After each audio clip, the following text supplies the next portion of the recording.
The iron taste of blood filled my mouth as I tried to process what had just happened. My skull throbbed where the car door had connected with my temple, the world spinning in a kaleidoscope of pain and disbelief. Through the ringing in my ears, I heard my father's voice, oddly distant. "Maybe now your skull matches your IQ." My vision tunneled to the phone still clutched in my hand, 911 already dialed but not yet called. As Dad pulled the door back for another swing, a strange calm settled over me. This time, I would have proof. My name is Olivia, I'm 16, and this is the story of how I turned my parents' violence into their prison sentence. For years, I'd learned to make myself smaller, quieter, almost invisible in my own home. I could eat without making a sound, walk without my footsteps echoing, even cry silently with tears rolling down my face like rain on glass. But breathing was the one thing I couldn't master to my father's satisfaction. "You sound like a fucking dog panting back there," Dad had snarled moments earlier, his eyes finding mine in the rearview mirror. We were parked outside the grocery store, waiting for Mom to return with her wine. She always needed wine for these family drives. "I'm sorry," I'd whispered, trying to breathe more shallowly, but that only made it worse. The August heat had turned the car into an oven, and the air conditioning had been broken for months. Dad said fixing it would be a waste of money better spent on important things, like Mom's wine. "Sorry?" He twisted around in his seat, his face already purple with that familiar rage. "You're always sorry. Sorry for breathing. Sorry for existing. Sorry for being too stupid to do anything right." I pressed myself against the back door, my hands sliding to my phone. I'd started keeping it ready, 911 pre-dialed, just waiting for the send button. 3 months ago, after he'd broken my wrist for typing too loud on my homework, I'd promised myself that next time would be different. Next time, I'd have proof. Mom appeared at the passenger window, holding 2 bottles of red wine and laughing at something on her phone. She slid into the seat, already tipsy from whatever she'd been drinking before we left the house. "What's the drama now?" she asked, noting Dad's position. "Your daughter is panting like an animal again." Mom turned to look at me, her eyes glassy and mean. "Maybe she's part dog. Would explain why she's such a bitch." They both laughed. That's when Dad got out of the car. I should have known what was coming from the deliberate way he moved, like a predator who'd already decided on the kill. He walked around to my side of the car, and I scrambled to lock the door. But child locks are cruel that way, designed to keep kids safe, but in my family, they kept me trapped. He yanked the door open. "Dad, please don't." I started to slide across to the other side, but he grabbed my arm, pulling me back toward the open door. My head was just passing through the door frame when I heard Mom say, "God, even her fear is annoying." That's when he did it. The door came forward with all his strength behind it. The edge caught me right at the temple, and for a moment the pain was so intense it went beyond feeling into something else, a white-hot nothing that consumed everything. I felt my skull compress, heard something crack that might have been bone or might have been the car's interior, tasted copper flooding my mouth. "Maybe now your skull matches your IQ," Dad roared, pulling the door back for another swing. But my body had already started falling, half in and half out of the car. Blood ran into my eyes, warm and thick, and through the red haze, I saw Mom lean over from the front seat, giggling. "The blood really brings out your worthlessness," she slurred, wine breath wafting over me. My phone was still in my hand. Muscle memory more than conscious thought made my thumb hit the call button. As Dad grabbed my hair to position me for another blow, I managed to gasp out 3 words. "Help, parking lot." Then I played dead. It wasn't hard. The edge of unconsciousness kept pulling at me, and blood loss made everything distant and strange. But I held on, keeping the phone hidden under my body, letting them think they'd knocked me out. "Shit," Dad said. But he didn't sound worried, just inconvenienced. "Now we have to deal with this." "She's fine," Mom said. "Drama queen is probably faking. Slam her again." "In public?" Dad looked around the parking lot. A few people were loading groceries, but nobody was looking our way yet. "Let's get her home first." They argued about it for 30 seconds. 30 seconds where the 911 operator was recording everything, where my blood was pooling on the asphalt, where witnesses were starting to notice something was wrong. "Sir, is that girl okay?" A woman's voice, distant but concerned. The woman had been parked just 2 spaces away, loading her groceries when she noticed the commotion. "Mind your own fucking business," Dad snarled. That's when the siren started. Dad's face went white. Mom dropped her wine bottle and it shattered on the ground, red wine mixing with my blood in an abstract painting of violence. "You little bitch," Dad hissed, seeing my phone. "You called." The police car screeched into the parking lot, followed by an ambulance. Officers surrounded us before Dad could run, though I saw him calculate it, his eyes darting between escape routes. "Step away from the girl," an officer commanded, hand on his weapon. "This is my daughter," Dad protested. "She fell. She's clumsy. Always has been." "Sir, step away now." The EMTs rushed to me and I finally let myself speak. He slammed my head in the door. I whispered to the female EMT who was holding my neck stable, on purpose, because I was breathing too loud. She looked at the clear door-shaped wound on my temple, the pattern of the weather stripping actually imprinted in the swelling, and her face went hard. "We've got you now, sweetheart. You're safe." As they loaded me onto the stretcher, I heard the 911 recording being played back through an officer's phone. My gasp, "Help!" Parking lot. Then Dad's voice, clear as day. "Now we have to deal with this." Mom's drunk suggestion to slam her again. Their argument about waiting until they got home. "That's attempted murder," one officer said. "The call proves premeditation for the second assault." They arrested Dad right there, his face purple again, but with fear this time. Mom tried to play the victim, claiming she was drunk and didn't know what was happening, but they arrested her too. Accessory to attempted murder, child endangerment, failure to protect. At the hospital, Dr. Reed documented everything with a meticulousness that felt like care. The skull fracture that could have killed me with another blow. The traumatic brain injury that would need monitoring. The old injuries, healed fractures in my arms, scars on my back, damage that told a story of years of abuse. "The 911 call saved your life," she told me, "not just because it brought help, but because it recorded everything. Their own words will convict them." My Aunt Vivian arrived at the hospital 6 hours later, having driven from 3 states away. She took one look at me and burst into tears. "I knew," she sobbed. "I suspected for years, but your mom always had excuses, and you never said anything." "He said no one would believe me over them," I explained, my voice thick from the concussion. "They were respected. Dad owns a business. Mom's on the PTA. Who'd believe they tortured their daughter for breathing?"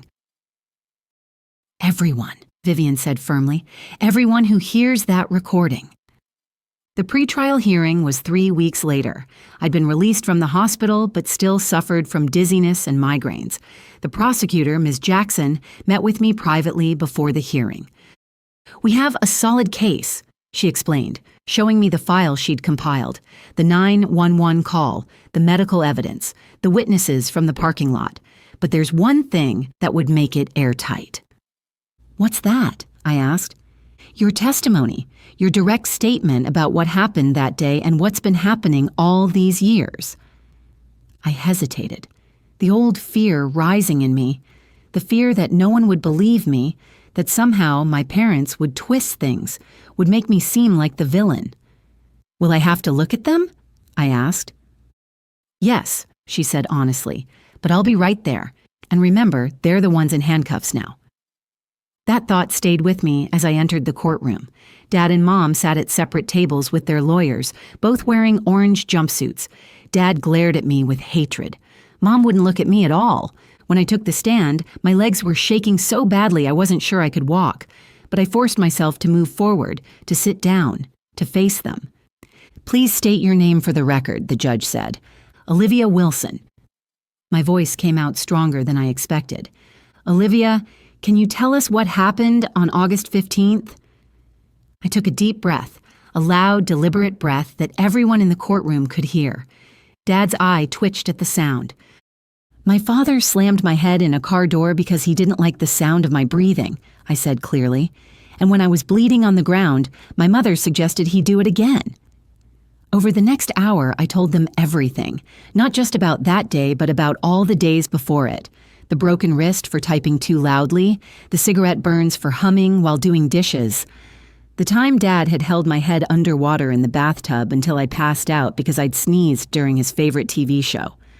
Mom's lawyer tried to paint her as another victim, controlled and intimidated by Dad, but I had receipts for that too.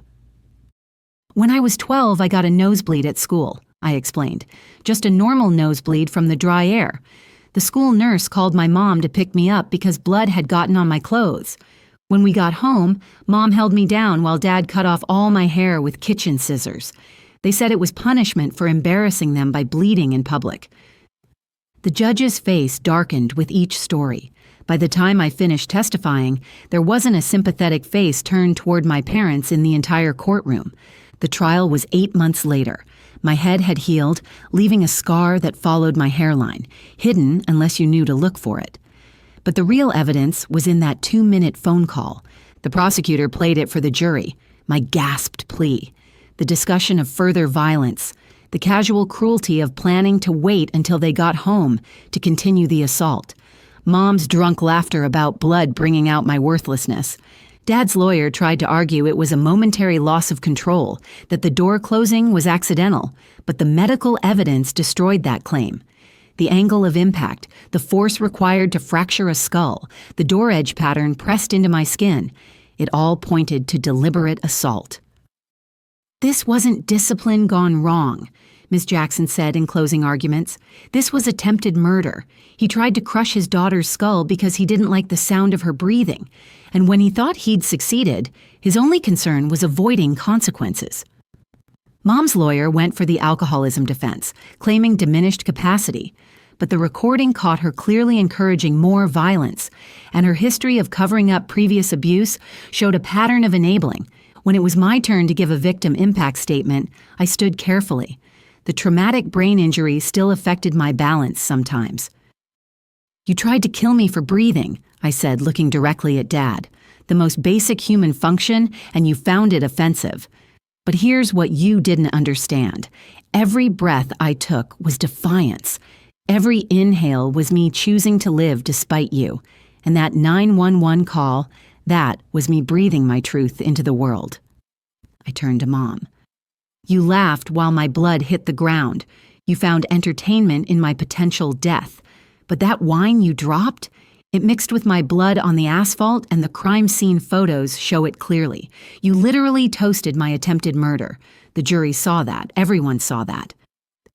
Dad got 25 years for attempted murder and aggravated child abuse. Mom got 15 as an accessory. Both lost all parental rights, and Dad's business collapsed within months as the story spread through our community. The judge finalized their divorce during the sentencing, granting it on grounds of Dad's felony conviction. The woman from the parking lot testified too, Mrs. Chen, a high school teacher who had been loading groceries just 2 spaces away from our car.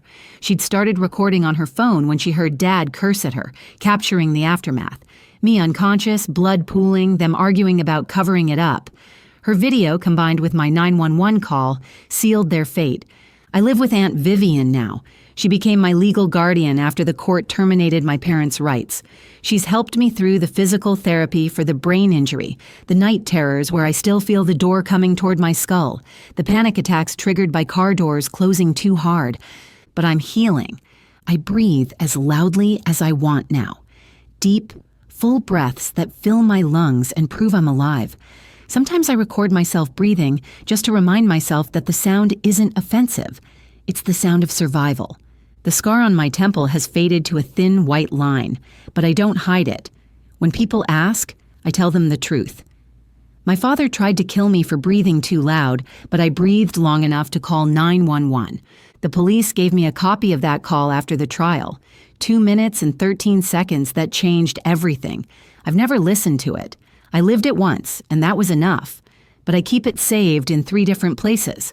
Proof that sometimes the smallest acts of defiance can topple the tallest tyrants. These days, I volunteer at a teen crisis hotline. When kids call scared and whispering, afraid their parents will hear, I always tell them the same thing. Keep breathing. Keep your phone ready. Document everything. And remember, your breath is not too loud. Your existence is not too much. And your truth deserves to be heard. Dad thought he could silence me by crushing my skull. Instead, he amplified my voice through a 911 recording that will follow him for the rest of his life. Every parole hearing, that recording will play. Every appeal, those words will echo. Slam her again. He was right about one thing, though. My brain was damaged. The traumatic brain injury left me with some processing issues and occasional migraines. But my IQ tested higher after the injury than before. Turns out, surviving attempted murder is excellent motivation for academic excellence.